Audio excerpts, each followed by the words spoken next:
Good morning everyone. This is video number 9, subject English, standard 10th for English medium students. Today I am going to talk about second number poem called Fire and Ice. In a previous video I completed first number poem and title as Dust of Snow. So today I am going to explain poem number 2, Fire and Ice, again written by Robert Frost.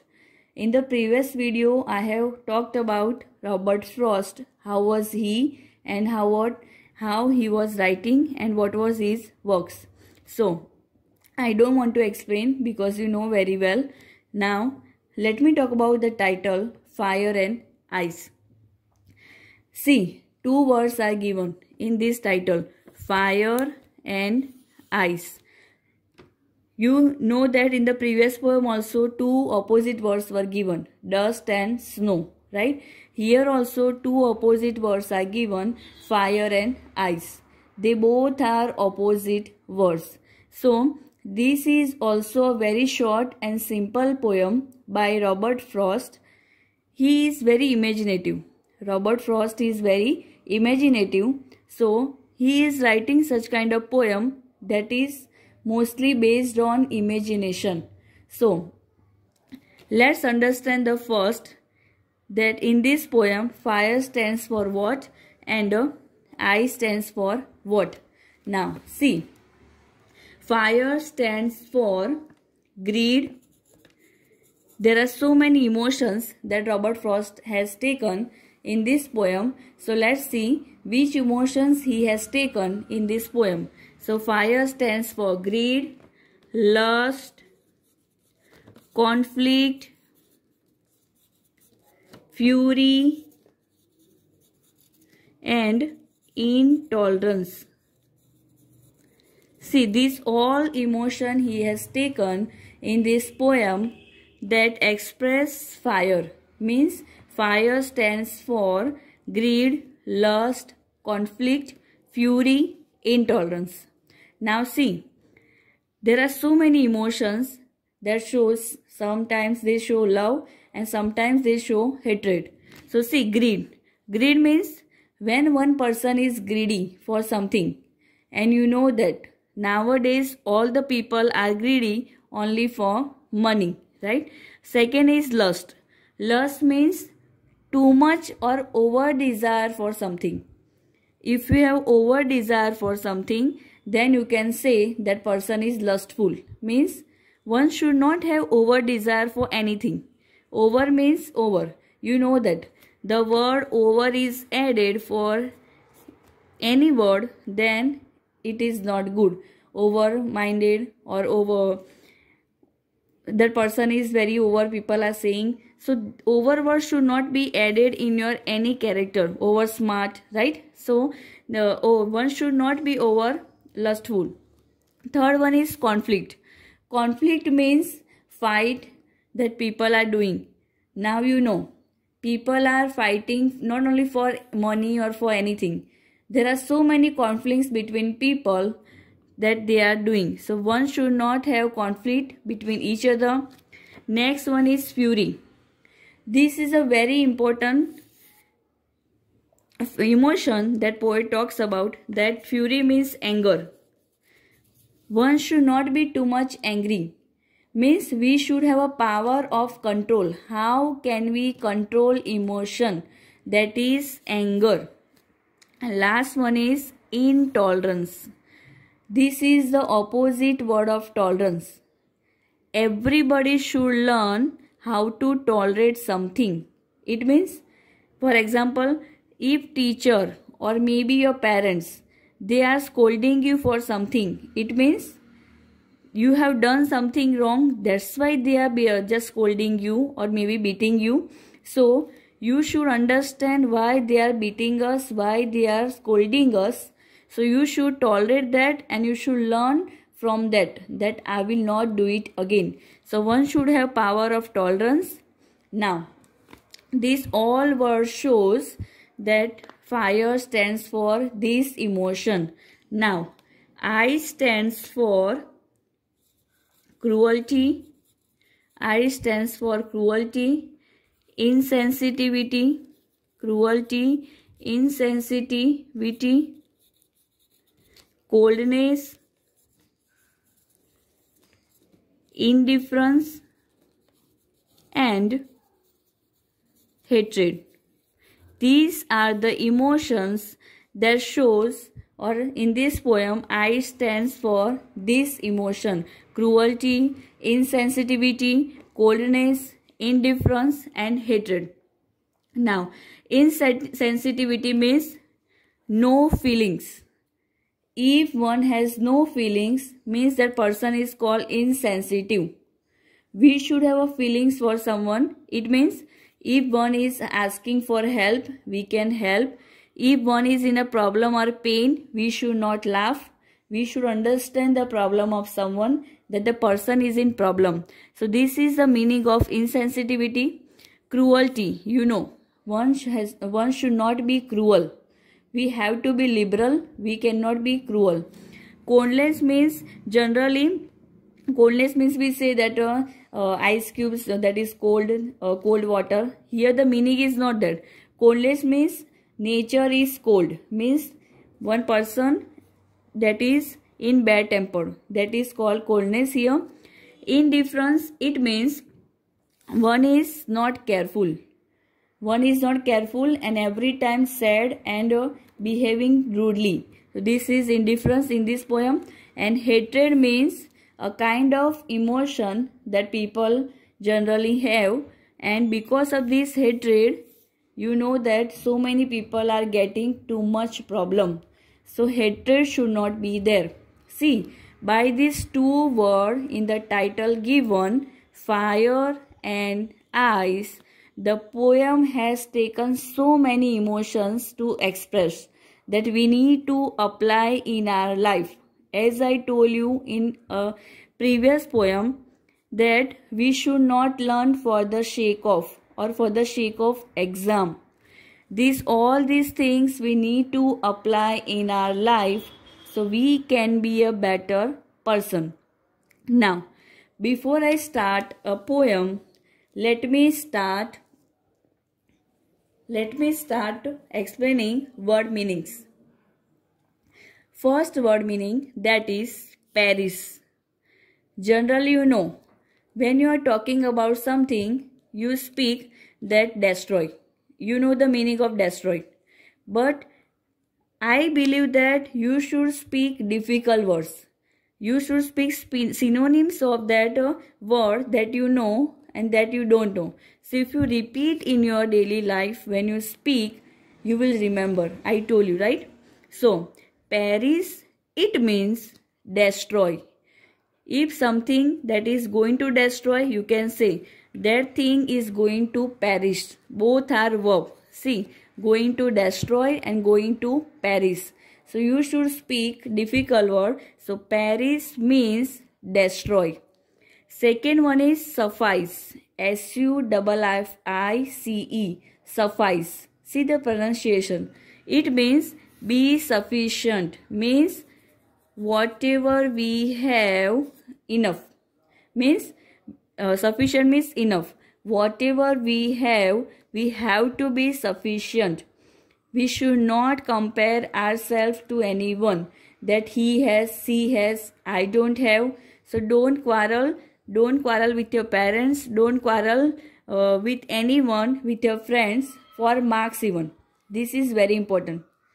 If you are reading less and getting less marks, don't compare your marks with your friends. Whatever you will read, definitely you will get result. Positivity, right? I told you. So don't compare anything with your friends. You have to be sufficient, and whatever you have, you should understand that is enough for me. But if I want more, I will try. I will not cry, because try and try you will succeed, right? Third one is favor fire. See, favor fire, it means take the side of fire. In this poem, this word is used for the poet Robert Frost. What he is saying, that I favor fire, means He is taking the side of fire, not ice. He is not taking the side of ice. He is taking the side of fire. Right? That's why the word is used, favor fire. It means the writer is in the favor of fire. Fourth one is hold with those. See, it means support those. Here, the writer has used this word that he favors fires, so he will support only those who favor fire. He wants to say that I believe that, I will tell you later on what he believes, but he favors fire. So that's why he's saying I will support only to who hold with fire. It means who support fire. Right? Now the last word meaning, that is tasted of desire. Last word meaning, that is tasted of desire. It means experience about desire. See, you know that experience, the meaning of the word means whenever you have experience of something, that you will learn better, right? You should have an experience of something, then you will have confidence. And that's why it is said that everywhere, when you go for job, then also you know. Means you will not, you are not doing job right now. I am saying whenever you go for something, experience is required. Then you can do better, right? Now, let's start the poem. Let me start explaining the poem Fire and Ice. We have two stanzas. Both stanzas are very easy. See, first stanza and second stanza. Both are very easy. If you recite or if you refer on your own, then also you can understand. Okay, so let me start the first stanza. Some say the world will end in fire. Some say in ice. From what I have tasted of desire, I hold with those who favor fire. Right? While explanation of the word meanings, I talked about these two lines, right? So, this is very nice stanza the poet wants to talk about. He says that there is an argument between people. People have argument. Some are saying the whole world will end with fire, and some are saying the whole world will end with ice. See, the writer is talking about the destruction of the world. The writer is talking about the destruction of the world. See, generally you know that whole world cannot be destroyed together. Here the meaning is different. I will talk about after the poem. See, he is saying that the whole world will be destroyed. Some are saying by fire and some are saying by ice. And I told you, the writer himself in the favor of fire. He is saying that the world will end with fire. Now, he is saying that people are talking about the literal end of the world. Why people are talking about the literal end of the world? Why they believe that the world will end? Well, that doesn't matter fire or ice. Why do they think about the destruction of the world? Right? I talked about that feelings. Do you remember? I stands for, fire stands for, that all feelings are spread in the whole world, that hatred, greediness, indifference and all. And because of that, the writer is saying that people do not have humanity. And because of that, he is using the word destruction of the world by fire or ice. Right? What he is saying then next, from what I have tasted of desire. He is saying that I have experienced, definitely the world will end in fire. Poet believes that the world will end in fire. It can be asked in the MCQ that what does the poet believe in the poem Fire and Ice? That the world will end in. So you need to remember one word, 1 marks, right? So only just common sense. So the world will end in fire according to the poet, and the other people are saying, the public, the word will come public in the question answer. The public is saying that the world will end in ice, right? Now, I hold with those who favor fire. See, in the first stanza, the writer is saying, I favor fire, and that's why I will hold with those. See, I support only those who favor fire because I believe that the world will end in fire, right? Now, this is very first simple stanza. Now, let me talk about the figure of speech. That is very important, can be asked in the form of MCQ. See, in the first stanza, we have two figure of speech.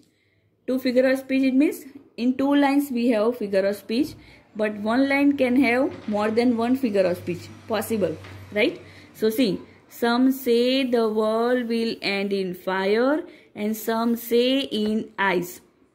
Now, here we have first figure of speech I talked about in the first poem, that is antithesis.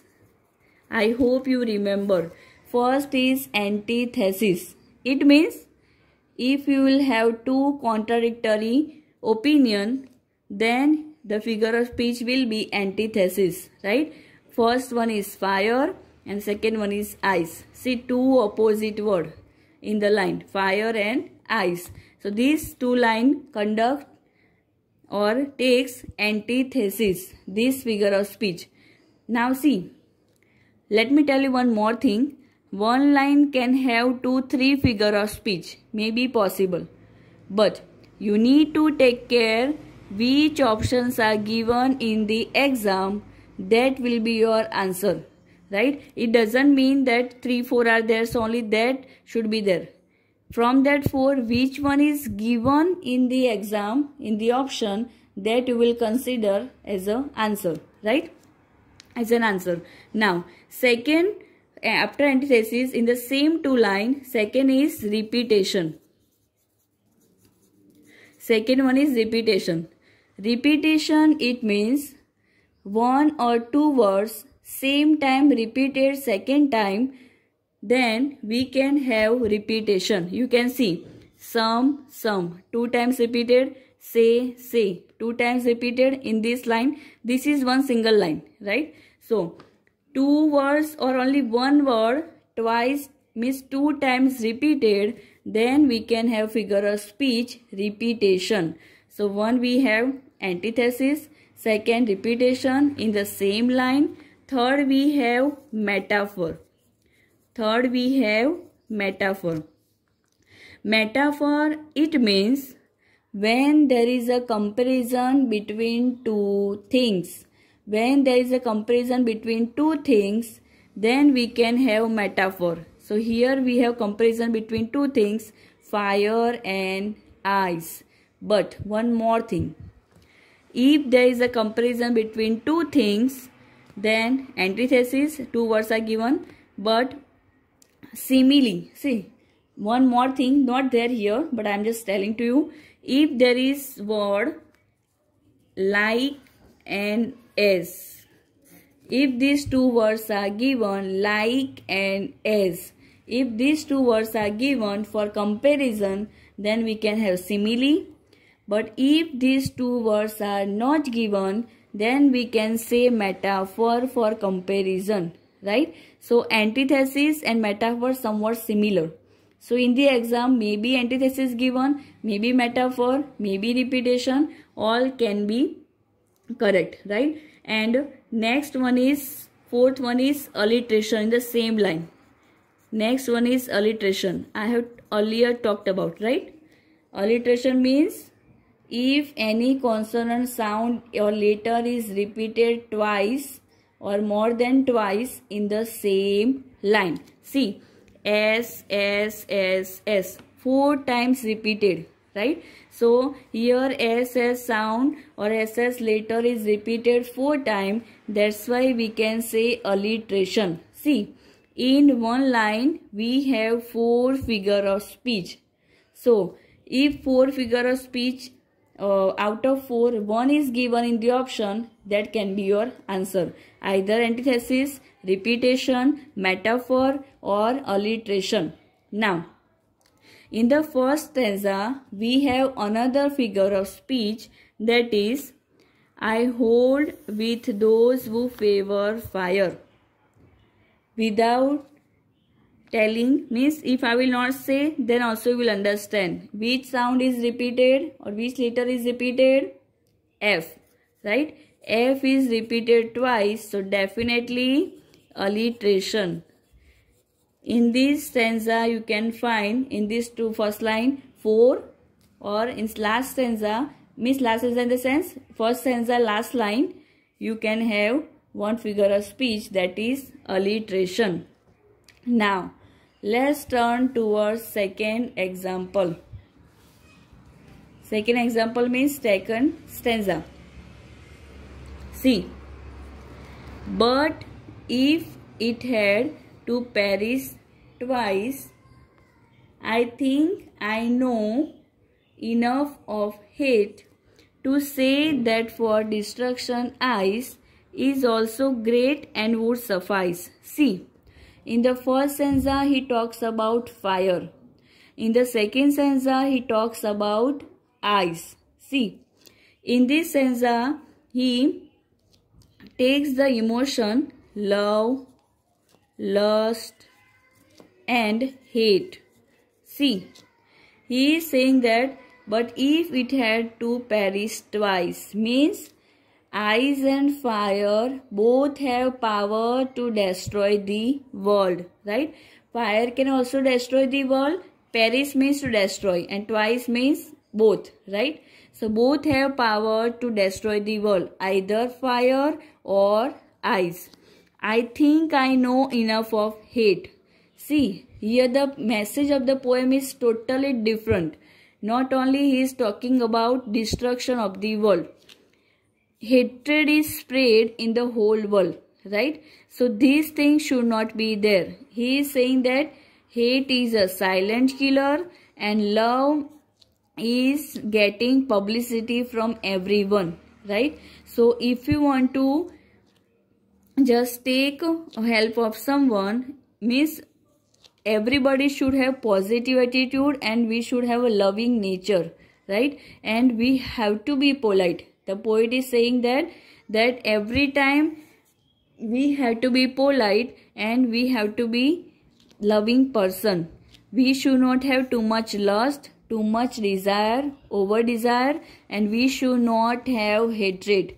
In the second stanza, based on ice, he is saying that we should have love, or means we should have respect for everyone and we should not have hatred. See, these also can destroy or the life of people, right? Because of hatred. You can see, or you must have observed, right? So to say that for destruction ice is also great and would suffice. See, I stands for, I told you, hatred, coldness, cruelty, right? So ice can also destroy the world. It is sufficient, it is enough, right? So in this poem, I have talked about fire and ice. Generally, the meaning is, or literally not that fire and ice that destroy the world, but the emotions that writer has used, that cruelty, hatred, lust, this can destroy the people's life, right? So see, the main thing the poet wants to talk about, that one has to understand that we should not have hatred for anyone. Now, I told you that what does this poem, or what does the writer wants to say. Let me tell you the message of the poem. See, the main message of the poem is death. He has taken the word destruction of the world by using the two words fire and ice. See, main thing he wants to say, death. All the people destination is death, and you know that nobody is immortal. Nobody is immortal. We all are mortal. Means whoever will take birth has to die, right? So whatever we do, we should do in that way that can be helpful to someone, or we cannot do something that can make someone disturbed, right? So be helpful to everyone. Learn from this poem, apply in your life, that whatever you will do can be sometimes helpful to someone. And don't be greedy, don't be lustful, just be loving. And you should not have hatred for anyone. Just be a good person and be kind. And these all emotions that I have talked about, remember and take care in your life, and just apply in your life. And last question answer I have given, that you copy down in your English notebook regular, and some short questions I have given based on poem that you copy down as a worksheet in your regular English notebook. All the best. Thank you.